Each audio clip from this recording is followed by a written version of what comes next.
Hello, where are the horns? Come on, guys. Ah, much better. Welcome back to the Commerce Collective podcast brought to you by Flywheel.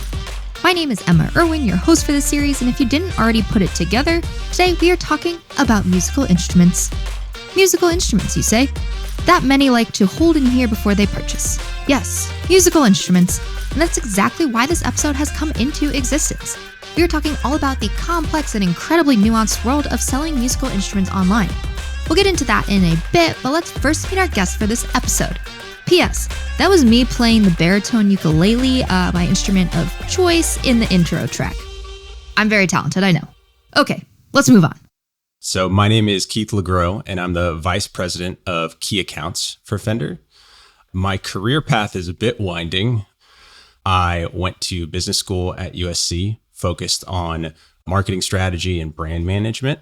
And that led me to a role at the Kraft Heinz company, where I worked as a brand manager on shelf-stable dinners, or more affectionately known, Kraft mac and cheese. So I was there for about 4 years and had a ton of fun. And after 4 years, I got to the point where I thought the work was really fun, but I wanted to work on a brand that I was connected to and passionate about. And we looked at a couple of opportunities, and Fender was one that I never considered. But when I saw the opportunity, it was for a marketing manager role. And so I reached out and I talked to the leadership team here about kind of where the brand was, where the company was, and what their goals were for the next few years. And it was a perfect match. And thankfully got the role and actually jumped in with the marketing organization at Fender. And since that time, been here for 6.5 years now. And I've been in the marketing organization as most recently our vice president of marketing.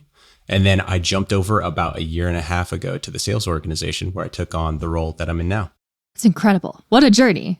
I like the contrast of nonprofit, Kraft mac and cheese, and Fender guitars. I think, like, who else can say they've done that? Yeah. I've always thought if I tattooed those different brands on my arm, I would get a lot of questions. I almost was like, you should get a tattoo of that. And I was like, no, I shouldn't say that. Amazing. Okay. A question we ask every single person on this podcast is, I'm curious, what is the last thing that you purchased online? Ooh, the last thing that I purchased online would be a Theragun. I recently had a new addition to the family. We've got a 3.5-month-old who is sitting downstairs right now. But during that time, I kind of looked into a few different options for self-care. And one of my favorite purchases, honestly, over the last few months, I bought a Theragun for myself to help with just kind of like recovery, relaxation. And honestly, I've already bought one for somebody else too. So I guess that's a good sign that I'm enjoying the product. And where did you buy it from? Bought it from Amazon. Did my research on Amazon, did some research on the Theragun site, but ended up pulling the trigger on Amazon. Amazing. I can imagine even holding a 3-month-old, like it's like you hold your baby for a while and then you're like, all right, my biceps, they're dead. I need to. I can see many use cases. You definitely start to get a little bit of the dad strength going on. There's also a little bit of that kind of like immortality that starts to set in when you you're a dad and you've got the family now. You got to take care of yourself, and you got to be around for them when they get older, and you can be active with them for a long time. Let's get into the deep cuts of this episode. Haha. Keith and I are going to talk through the general nuances of this category first and what makes it so different from other categories online. Then we're going to talk about the actual shoppers and their personas, and of course how Fender caters their marketing and online presence to these different types of instrument searchers and buyers. Then we will cover what the different selling channels look like for Fender and what functions they serve, and then we will wrap up with how Fender approaches reaching consumers all the way down the funnel and measuring what actually works. Okay, first up, I asked Keith to tell me about the key elements and nuances of selling instruments online. What differs the most between brick and mortar and e-com? The way we kind of break down the key characteristics of a guitar, and we'll stay focused on a guitar now because I think that's like the easiest path forward, right? So there's 3 things. There's sound, there's feel, and there's style. So if we start with sound, yes, you can translate sound online versus being in person at a brick and mortar. But the difference is very similar to listening to a song on Spotify versus being at a concert in person, right? So you can hear a song, you can hear a guitar online, but you can't really feel the sound like you can when you go to a concert or when you plug in a guitar to an amp at a Guitar Center or a brick and mortar store, at your local dealer. That's one. Feel is one that you can describe online. You could tell them what type of neck profile the guitar has. You can tell them what type of finish the guitar has, but it's really an intimate connection between a guitar player and the guitar. The feel of a guitar once it's in your hands is one of those things that can make or break the purchase for a lot of players. And so it's really impossible to replicate unless you're actually in store, other than just describing the features and the measurements. The last thing, style, I think is the easiest to translate, but there are still some difficulties. Style is what I would refer to as the color or the finish of the guitar. Fender is known for having some incredible colors, both kind of iconic retro colors and these new modern ones that we've been churning out. And we do our best to photograph and video so that you can see all the nuances and intricacies of some of these colors online. But really, you have to get into a store, especially if you're going to play it on a stage. You want to see how the light reacts with the guitar. I mean, a Fender Strat, a Fender Tele, a Fender Jazzmaster, that's something you strap onto your chest every night if you walk on stage. It's a part of you. So you want it to look exactly how you want it to look, right? And that's why I think the brick and mortar experience is still so relevant for us. For sure. What I'm most excited to get into is kind of like the actual personas of people that are in fact buying instruments online. I'd love to know kind of your overview of, I'm assuming you can't characterize everybody into one kind of persona, but what are the few different types of personas of people in the market for a new instrument that would make them maybe more inclined to actually shop online versus in store, or do a little bit of both? I'm sure that's probably a good chunk of people. Yeah, for sure. So I'd break it into, to not get too far into the weeds, I'd break it into kind of 4 boxes, right? 2 consumer types and then 2 product types that they're purchasing. The first consumer type is our committed player.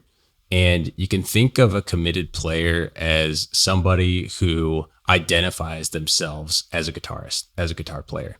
Whether they've been playing for a year or they've been playing for 30 years, there's somebody who over their lifetime, they're going to own 3, 5, 10 guitars in their lifetime, right? They are those brand loyalists, those people who enjoy the instrument and will continue on that path for the rest of their life. The other consumer segment that I'd describe is the beginner or the gifter, right? Somebody who is a little bit less educated on guitar, what guitar is, what all those features that I talked about earlier mean. And they're basically doing their exploration and they don't know exactly what they're looking for. So when we talk about selling online, if we're talking about the sales of guitars, it's much easier to sell a guitar online to a beginner or a gifter than it is to a committed player. And that's because the beginner or gifter is looking for guidance, right? And the other main component of this is they're looking at price points that are much lower than the committed player is likely looking at. They're looking at stuff in the $100 to maybe $300 range, right? Which for any purchase, still a considered purchase, but significantly less so than the price range that we're talking about for a committed player, which can be $500 to multiple thousands of dollars. So for guitar, it's easier for the beginner and for the gifter to make that purchase online. We can give them the guidance. We can use those videos. We can use consumer reviews, all that great stuff to be able to describe what the instrument feels like, what it sounds like. And if they've never had that experience personally, then they can trust all of that information that we're sharing. For the committed players, we've talked about it a little bit earlier. They want to see it in person. They want to hear it in person. They want to feel it in person, especially if it's going to be a $3,000 American-made guitar that they're gonna make the purchase on. So that's how I describe the difference in purchase for guitars. The other side is all of the accessories that come with being a guitar player. So you're talking about picks, straps, strings, like all of these things that are a component of the playing experience that you need to purchase on a more frequent basis than the actual guitar itself. That is much easier to sell online for both the beginner and the committed player. And the reason that I believe, and kind of I've been communicating to my organization and our partners, is those are really known entities. Once you know the pick you play, you don't have to do a ton of research. Once you know the strings you play, it's more of a repeat purchase where you can kind of subscribe and just say, yes, every month I'm going to need a new set of strings that I want sent. And sometimes it's easier to just place my order on Amazon and have it delivered to me in 2 days than it is to go make the trip to my local guitar shop and have to go purchase it there. So I think these known entities or some of these things, these accessories that you don't need to feel or hear, those are much easier to get conversion for both the committed player and the beginner. In terms of the people who they know what they're doing, they're confident and they are genuine players, I'm thinking like there is still value to having this online informational presence, like something like a product detail page, whether it's Amazon or D2C though, because I think you get a lot of information, that very technical written information that you might not necessarily see when you go into a guitar store. Like that's where you get the feel and the playing and the sound. But there's still that opportunity to provide all of that information and even be able to ask questions back and forth with like a Fender expert. 100%. Yeah. We view our role the majority of the time as driving awareness and getting that player into the top of the funnel, right? We'll do it with the inspirational and emotional content where you see the new guitar in the hands of one of your favorite artists. And then we'll drive them down the funnel, like on our site or a dealer site, with the demo videos and the product specs and features, right? So they can learn more about it at their own pace. And then we kind of hand the baton off in a lot of cases to our dealer network and say, all right, they've reached the bottom of the funnel now, for depending on the guitar and the price point that we're talking about. But they're basically primed with being emotionally connected to the instrument. They know the details about the instrument. Now they just need to go and play it and hear it for themselves. And then you can convert. I think that's kind of like the magic sauce for us. If we can have that relationship with our dealer network, and if we can get player to basically follow that path to grab their new guitar. Yeah, that's an awesome way to put it through, is like bringing the consumer down the funnel. And then in the unique instance of a musical instrument, you can in fact go send them out to a dealer to buy it in real life. But a lot of that legwork is done online and kind of the reminding through whether that's paid ads or whatever it may be throughout the funnel. And then I was also thinking about like for those beginners or gifters, if I were someone who was purchasing a guitar, except imagine I know nothing about music, I would probably be too scared to actually go walk into a musical instrument store. And I would insanely be relying on the information online and just being like, you know what, I'm going to pick one, I'm going to buy it, and I'm going to figure out how to play this thing and then move up over time. So I can definitely see how all of that information as well helps those people. Hit the nail on the head. It is very, very intimidating as somebody who is an aspiring player or somebody who is trying to gift a guitar to walk into a guitar dealer or a musical instrument dealer. Because, if you haven't been there, you walk into a store where there are hundreds of guitars on the wall, right? Electrics, acoustics, acoustic electrics. Like there are so many different instruments hanging there. And the price points for most of them are very high. So you're already a little bit scared to like pull something off the wall that's a $1,500 guitar. You don't know what it needs to be plugged into or how it needs to be plugged in. You may not know how to play it at all. So you're like, how do I compare this? And the reality is that a lot of our dealers are still trying to find the best way from a customer service perspective to guide those new players once they walk through the doors. Many of their customers are committed players. They're friends from down the street who they've known for 20 years who come to the same shop.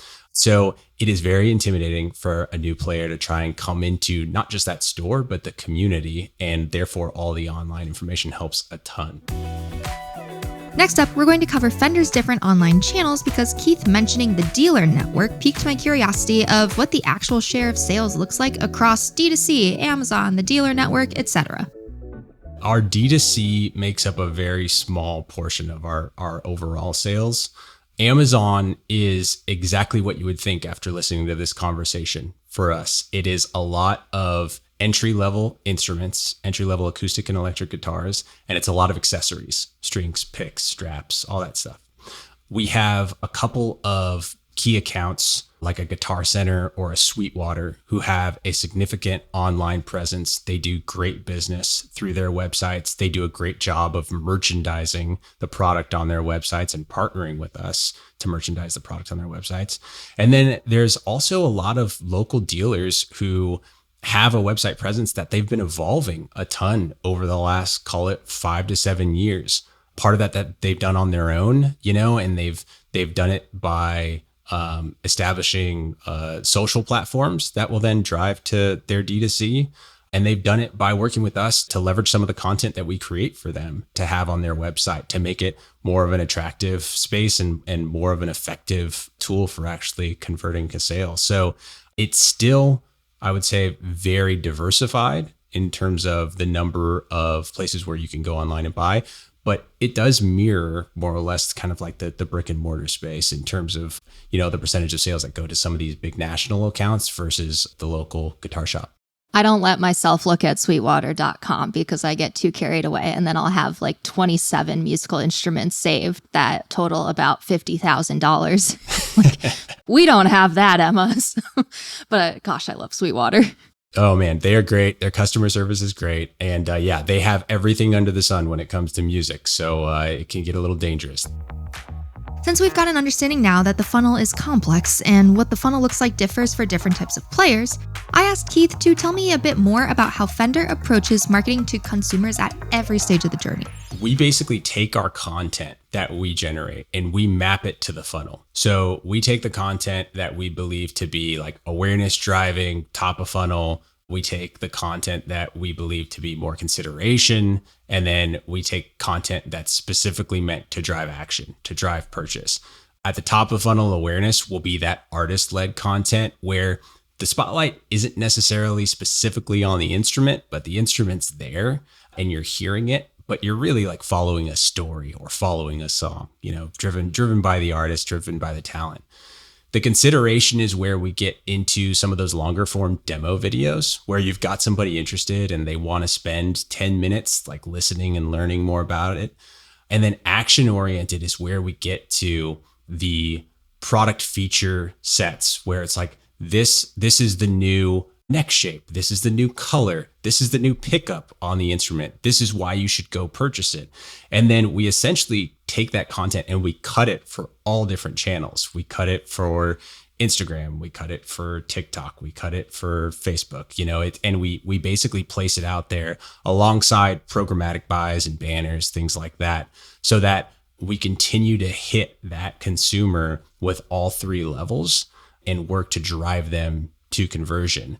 And again, we use those from our own side of the house, and then we provide those content pieces to our dealers who spend paid media dollars so that they can put those out into the ecosystem as well. And my last question for Keith, of course, ties to measurement. There's a lot of touch points along the journey of buying a guitar, and a lot of research is done across various places. But how does Fender approach actually measuring what activations along the journey led to the most effective outcomes? Yeah, it is very challenging, especially for somebody who came from the world of like large consumer product goods, over at Kraft Heinz, where we had Nielsen data that we could basically pull every week and we could track every sale of every box of mac and cheese. That's not the case in the musical instrument industry. We've got that very diversified network of dealers, and we don't get tons of sales data back. We partner with some of our accounts to get data so we can just get a general read on the trends of the different categories overall and the industries overall. We do obviously have the data from our own site, our D2C, and then also from Amazon as well. And we use a lot of the metrics that you would see any other company using when it comes to conversion and return on ad spend and things like that, time on site. But another thing that we found to be super helpful is we've actually started to do pretty regular consumer research where we've gone out, we've leveraged either an internal insight team or an external insights team to basically talk to them about the path to purchase and what's most important. And it really has helped impact our strategy and adjust kind of how we approach our product launches and how we approach where we're putting our resources when we get a little bit further down the funnel. And it's different depending on what platform, Amazon versus D2C, things like that. But I wouldn't say it's dramatically different than any other industry that you're in. For sure. Okay, my last question. I want to know your favorite Fender product of all time. Wow, that's a big question. I would say for me, it would have to be the Fender Telecaster. And I'm going to leave it there at a very broad swipe because our two most iconic models are the Fender Stratocaster and the Fender Telecaster. You can actually see the Stratocaster over one ear and the Telecaster over another shoulder behind me. The Telecaster is known more for being kind of country, blues, rock, Bruce Springsteen, Keith Richards. Like there's a ton of incredible players who've played the Tele. And the best description I've heard of it was actually by Brad Paisley, who said the Telecaster is basically indestructible. It's like a cutting board with a guitar neck on it. And you could basically get anything you need out of a Telecaster. And it's just been so timeless, continues to be loved by brand new artists today. So I think that's why it's my favorite. And that wraps up another episode of the Commerce Collective podcast. That was fun. I, of course, have a soft spot for music and instruments, and I love when we can talk about things from a lens that's a bit zoomed out once in a while. You'll have to let us know if you like that kind of content too. Thank you, of course, to Keith and Fender for the time and the insights. I've been your host, Emma Irwin, and I will see you next time.